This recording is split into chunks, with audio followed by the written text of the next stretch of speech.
once he gets here and all that, if you guys address him, especially as Draco, is his nickname for his family, so Drake Jr. He has a very unique story. He was a young man who was at Loyola and four-star running back who was a pretty big-time recruit, and we were able, myself and Coach Ambrose were able to go out in the spring, and I'll never forget, I was actually, I was recruiting up north, and Coach called me, he's like, I got a guy for you.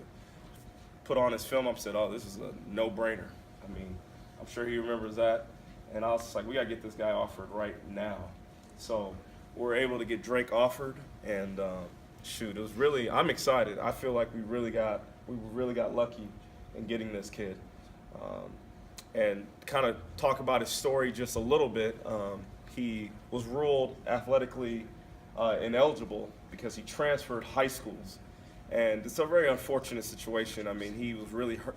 I mean, really the kid got hurt in that situation. You know, I know sometimes schools get a little bit butthurt when kids leave, but if they don't want to be there, they don't want to be there.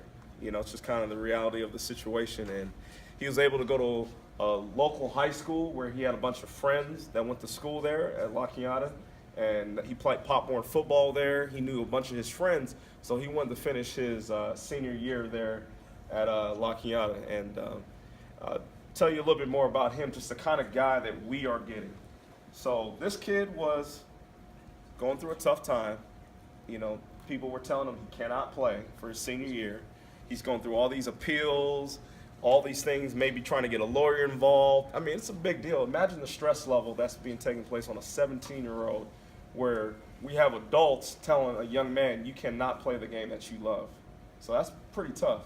So he went out at his new high school, and this, like I said, speaks volumes about the character of the young man, is that he went out and practiced every single day on scout team for his new high school, knowing that he wasn't playing that week, picking up bags, helping his teammates out, coaching them up on the sideline, being there every single game all the way through, even though he couldn't play. So to me, that made me love the kid even more. And also, he's a good student. And then after getting a chance to meet his family, Drake Sr. and Rosa, his mother, I really fell in love with the young man. So we're really getting a great player who I feel doesn't just have a chip, but as Coach Ambrose, I like to say, he has a big old boulder sitting on his shoulder right now. So I'm hoping he takes all that built up, energy and he uses it here for the Broncos, scoring lots of points for us and making first downs and doing all that wonderful stuff for us. So excited to get him here. Like I said, very unique story. You usually don't hear too many high school seniors that do not play their senior year and end up getting a full ride scholarship. But we're very lucky. Bronco Nation, we just got better. So I'm excited, and hopefully you guys are too. You guys have any questions at all? Did he have any other schools after him? Well, in the beginning he had UCLA, Colorado, Arizona, Washington State, Arizona State, Pitt. His junior year. During his junior, and then in the end he still had Colorado, liked him a lot.